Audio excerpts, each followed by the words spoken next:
Nigeria has 20 airports, 23 domestic airlines, 554 licensed pilots, 913 licensed engineers, and 1,700 cabin personnel. My name is Peace Hyde, and you're watching My Worst Day on Forbes Africa TV. It's not all been good news. Being Africa's populous country, Nigeria has had a lot of challenges in the aviation sector. Commercial airlines generally remain in a parlous state, while the country's airline sector is perhaps one of Africa's most underdeveloped. But for one maverick in a hat, the only way to fly is private. Let's take a look at who he is. Atedo Peterside, a commander of the Order of Niger, is the founder and chairman of Anap Business Jets Limited. He is also the founder of Stanbic IBTC Bank Plc, where he was the chief executive officer of the bank in February 1989 at the age of 33 until 2007, and then the chairman until September 2014. And later, chairman of Stanbic IBTC Holdings Plc up until March 2017. He is currently a director of both the Standard Bank of South Africa Limited and Standard Bank Group Limited. Mr. Peterside is also the non-executive chairman of Cadbury Nigeria Plc and also sits on the board of directors of Flour Mills of Nigeria Plc, Nigerian Breweries Plc. He is also the founder and president of Anap Foundation.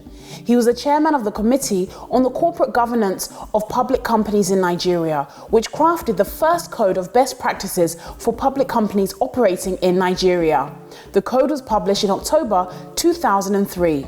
Between 2011 and May 2015, Mr. Peterside was a member of the National Council on Privatization and was also the chairman of the NCP's Technical Committee, in which capacity he oversaw Nigeria's power sector privatization program, which culminated in the privatization of all the electricity distribution companies in Nigeria and virtually all the generation companies which were previously a part of the Power Holding Company of Nigeria.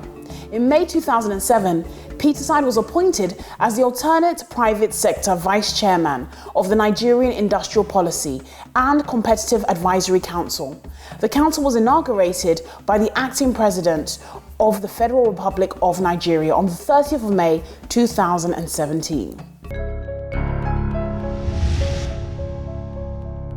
Welcome to My Worst Day on Forbes Africa TV, and today we have none other than the exceptional man himself, Mr. Atedo Peterside.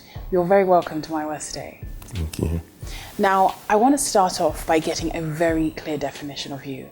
I mean, you're highly celebrated across the continent, and you're constantly in publication for your amazing work.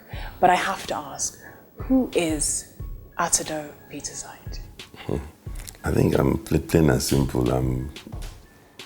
I see myself as the only boy in a family of three who grew up with strong parental influence.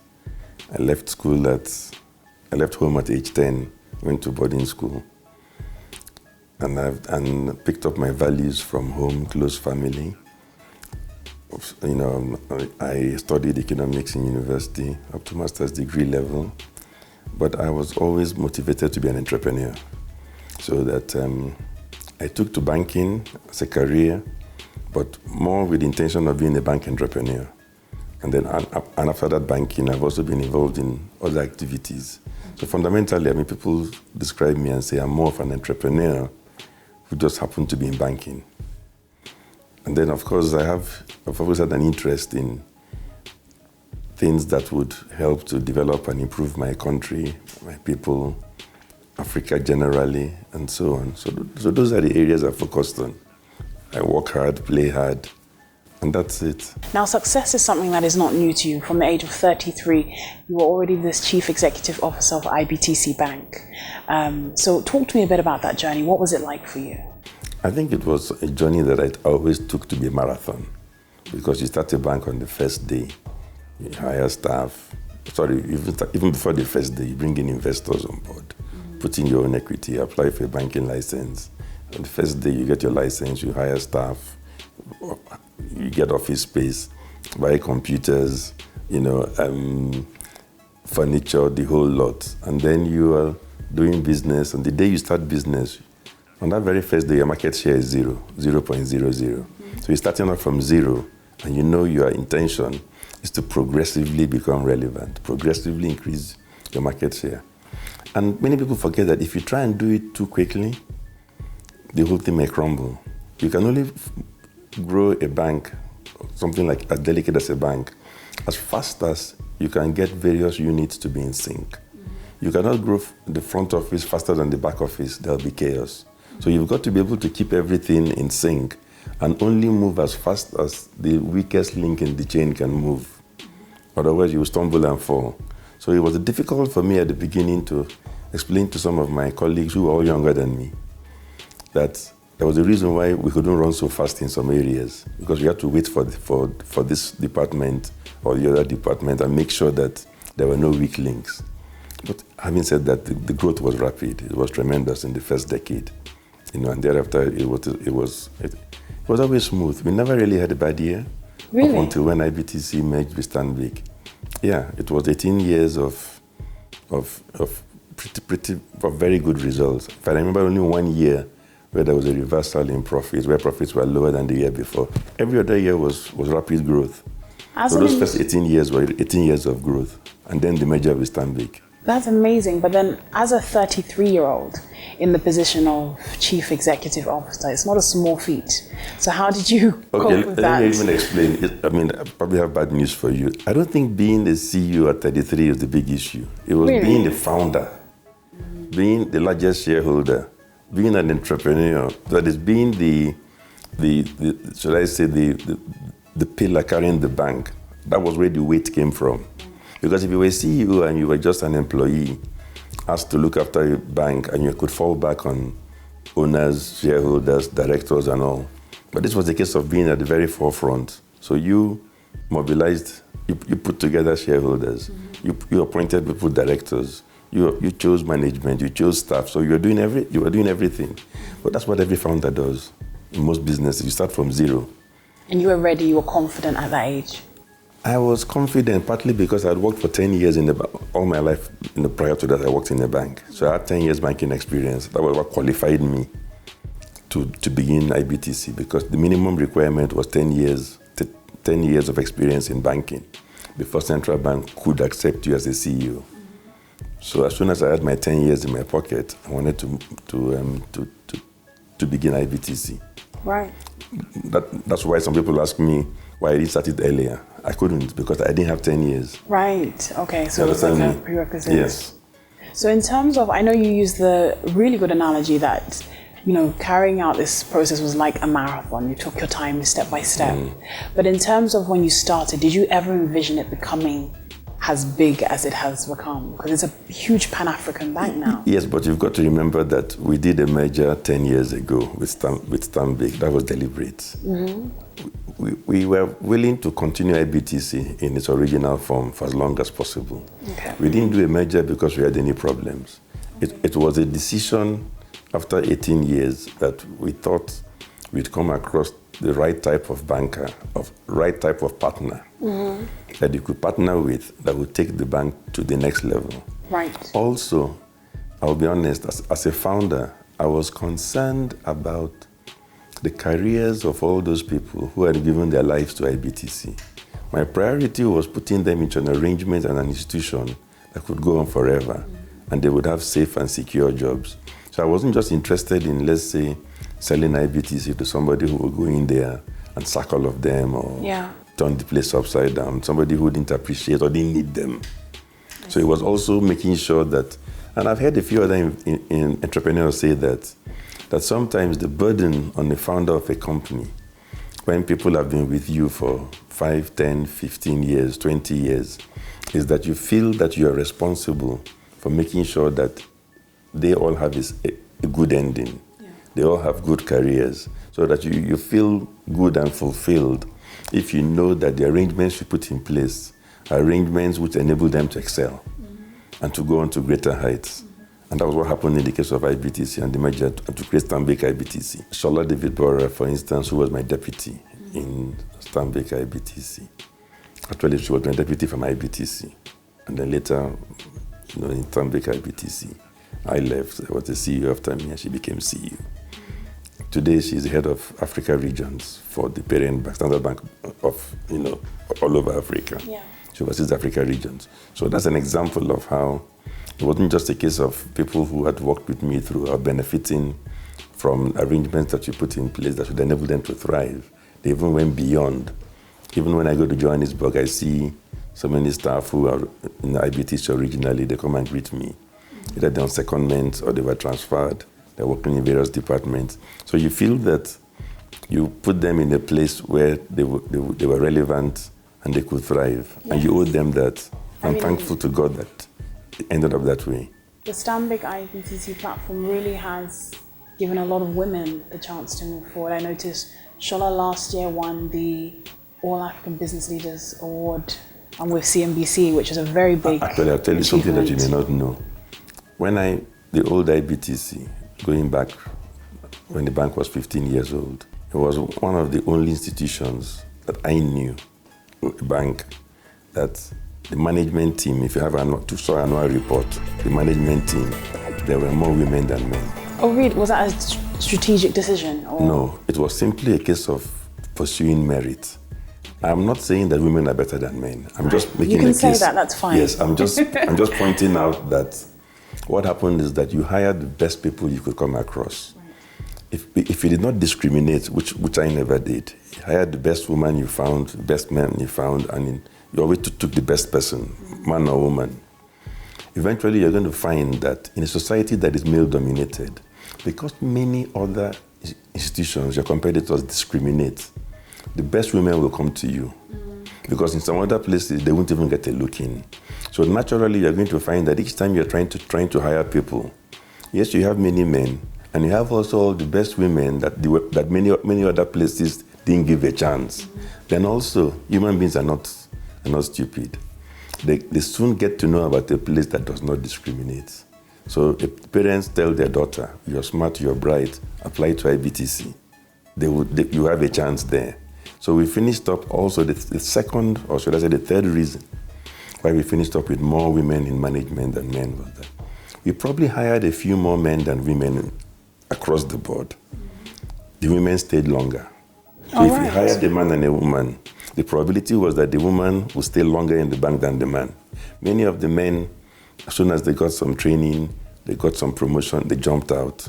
Partly because you're in a male society, so they had more opportunities. So or some were just restless.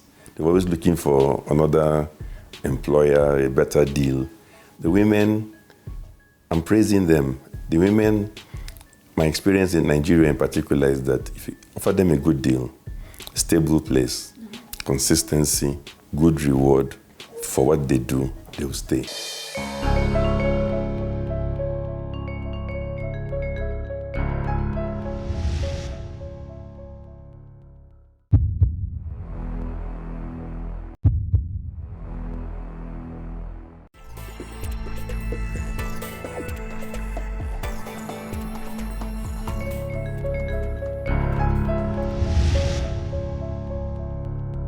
Now, leading up to this very point in your career, I think as much as you've had so many countless successes, you've also had quite a few setbacks that you've managed to overcome. But it wouldn't be right if I didn't ask you the key question. What has been your worst day in business so far? Well, because I knew I was told you were going to ask me the question. Actually, I had to go back and check the date. But that I had to go and check the date also means that the date wasn't right in front of my forehead. So the date was actually 26th October 2015. Right. That was the day that we were doing our business as normal. Stanbic IBTC, we thought everything was fine. And the Financial Reporting Council came out with a huge news item saying that, we had falsified our accounts for 2013, 2014. Of course, we all knew that there was no such thing. You follow me? So it was a case of a government agency making accusations. And we were now saying, hang on a second, this is not true, this is not correct. Where did those accusations span? Where did it originate from? Well, you see, I don't want to go into details of why a government agency. And let's be careful because agencies have seen, those in charge have since moved on. So I'm not talking about those ruling the agency today, because they are probably oblivious to whatever happened 3 years ago. So let's put it in perspective. But the fact is that they were accusing us of okay, let me put it differently. What did they say we did? The main thing they said we did was that whatever technical fees, that we were paying to the parent bank for various things done, adverts paid for, training done for people, which we provided for. They were saying that we shouldn't have made a provision for it in our books because we had not actually paid it yet. But we couldn't pay it yet because we applied for approvals, which were not gotten. Yeah. So for us, the only correct thing you could do in accounting was to make a provision. So how that became a crime, making a correct provision for something, we never understood. So of course we contested it in a typical fashion and style. If you accuse me falsely, I will defend myself. So we put up all our own arguments. They went public, we went public. The whole thing went all the way. I think at a point the government called in central bank, saying, because at the time there were no ministers. Right. There was no council for the Financial Reporting Council. There was just one executive. So I think the government called central bank and said, listen, this involves a bank. They have been accused by an agency. They are saying it's not true. You are the Central Bank of Nigeria. You've got a whole team of experts. These are financial issues. Why don't you look at what they are being accused of and what they are saying in their defense, and then tell us, how it is. And Central Bank came out with a report saying, as far as they're concerned, we hadn't done anything wrong. Of course, that incensed our accusers, But anyway, one thing led to another. But I don't want to go into all that because I'm just answering your question. Yeah. Why it was the worst day? Because I think it was the only day, possibly in my life, because I led the life of. From the first day we built IBTC, all our employees knew. You don't work for IBTC and you go out and do the wrong thing. We're not in that business. You understand me? Everybody knows we do the correct thing. We report the correct figures. Even if the results don't favor us, you don't falsify, you don't cook the books, no such thing. So I'm just reporting the fact that it was the day that we had a high-profile public accuser. Yeah. I believe it was a false accusation. But that's why I'm defining it as being the worst day. Yes. But there was no other day in my career when somebody came out of the woodworks and started, accusing you of this and that. But anyway, we put all that behind us. So in terms of the face of your employees, the public, you obviously have to keep quite a strong image. But behind closed doors, was there a part of you that was worried it might be true? Was there a part of you that questioned your institution? I can tell you categorically, because I was there throughout. I knew that we had done nothing wrong. That's number one. I knew that for a fact. So the only issue was getting everybody else to see that we had done nothing wrong. And let me tell you one thing as well. If the market truly believed that we had done something as grievous as that, there would have been a run on the bank. We had customers, depositors, sending text messages, sending letters, calling, saying, look, we don't believe this stuff. We know you, we know the management team. We know it's not true. Don't worry. How big did this go? Was it on every online media platform? It was on CNBC. We would never miss out this news. Yes, it was headlines. We were the first, yes. I'm sure. Or anybody, why not? You carry business news. Even when it's against IBTC, you will carry it. Because your job is to report news. It doesn't matter whether, so we knew that it was going to happen. Yeah. But I think one I would say is that instead of talking about whether one had any fears or worries, I think my nature. Yes. And it could even be a defect. By nature, I'm a very confident person. Right. So let me tell you where that confidence comes from. Did you hear me telling you that from the first day when we built IBTC, everybody knew you don't come here and do the wrong thing. Yes. So if you build a house solid, everybody doing the right thing, everybody knows they're only there and allowed to do the right thing. If people come and accuse you, you're not worried. If you are doing the wrong thing every day, then of course you get worried. So in terms of the duration of this, how long did this last from when the accusation was made to when it was resolved? When it was resolved, I would say, okay, depends on what you call resolution. For me, resolution was when initially they said we should withdraw accounts for 2013, 2014. Right. Withdraw them as being false and redo them. So it was when they decided to drop that requirement, which meant that we didn't have to withdraw the accounts. And when the accounts were approved for 2015, accounts for the next year following that. And so therefore, for me and for the general public and for the investors, it was resolved about December last year. December last year? Yeah, so that's 1 year and 2 months. Right. Yes, because our accounts for 2015 that should have been approved early in 2016 were held up. Right. And only finally approved, towards December 2016. But since then, we also got the accounts approved for 2016 at the normal time. So it took about 1 year and 2 months before normalcy was restored. In terms of overcoming that journey, has it impacted your future plans, maybe with how you would handle AnapJets? I know it's not a very high-profile public type of business, but has it informed you in terms of how you would handle AnapJets in terms of any media if relations? anything, it probably reinforced my beliefs that if you're doing any business, you should aim to build a proper institution. You shouldn't cut corners, do the correct thing, so that even if a regulator wants to come and accuse you, he's going to have a problem, because you're doing everything right. So if anything, if I believed when I was 33 that if you're doing a business, you should do everything right.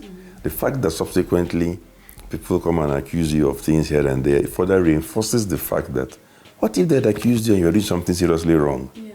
You understand me? So for me, that is the stronger reason why you must do everything right. So if anything, it's reinforced those beliefs.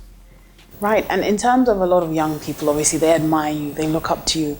Not only, true? Of course, not only as a businessman, but even as a family man, as someone who had a vision, not only brought it to life, but has continued to even build more businesses and empires in its wake. What would be your advice to young people that are looking to emulate your footsteps? That's a serious question, a difficult question for me, because I've argued repeatedly that our society is rigged against young people. Right. So they've got to be very careful in this environment. If you look at it, most things rules have been put in place, things have been, measures have been put in place to make it very difficult for young people to succeed. When I was young, it was not like that. Right. It's almost as if some Nigerians, as they got older, kept on redefining, pulling the rug along with themselves. And the environment that enabled them to come in and succeed, they withdrew it. Right. So that today's young people cannot repeat what they did. I am sad that today, no young Nigerian at age 33 can begin a bank the way I did. Because the rules won't even let him. You understand me? Yeah. If you have 10 years experience and you come for a banking license, they'll throw you out. So the point I'm making is that I would like young people, that's why you find that young people today in Nigeria are concentrated in the creative arts, in music, in Nollywood. These are the areas where the rules have not been rigged against them. Yeah. You see, it's difficult for a 78-year-old man to be better than a 22-year-old at hip-hop music. so they're going to the areas where they're allowed to compete and excel. Because if they want to get land to build a factory, they will be rigged out of it in their state or rigged out of it by somebody else, by some old man. So they're moving naturally into the activities where they can compete. I'm sure all the people that won gold medals in the Olympic Games, the first thing they did right was pick the right event. You know that? If Usain Bolt had picked high jump, he won't win a medal. So the first thing is that they have to understand their abilities and pick an event that they have a fighting chance to compete and succeed. Right. I think that's some brilliant advice. Thank you so much for joining us on My Worst Day, Mr. Atedo Peterside. You've been absolutely phenomenal. Thank you. Now you've heard from the man himself, but let's find out what his closest allies had to say about this businessman and renowned entrepreneur. My name is Tokini Peterside. I run an art fair in Lagos called Artex Lagos, and I also run a consulting company called TP Collective. I also happen to be the daughter of Atedo Peterside. My name is Sankutu. I'm a minister of God, a friend to Mr. Peterside. I've known him over 20 years. I've become friends and almost family. And also he's like a spiritual counselor. My dad is a really interesting person. Mr. Peterside can be described in very many ways. Let me say he's affable, very likable person, non-threatening.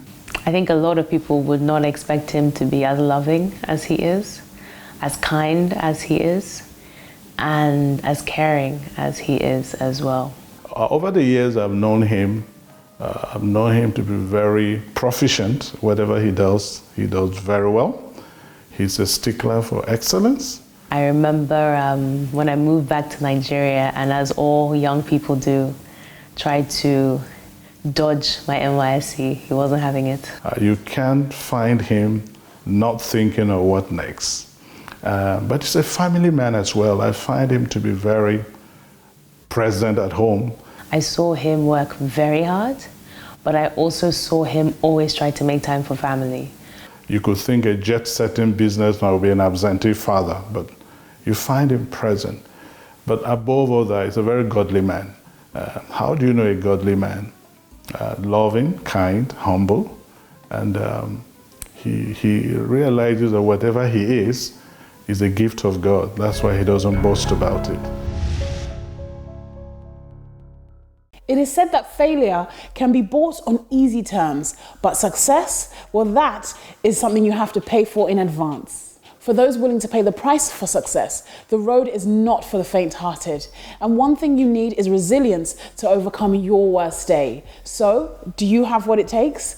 My name is Peace Hyde, and this is My Worst Day on Forbes Africa TV.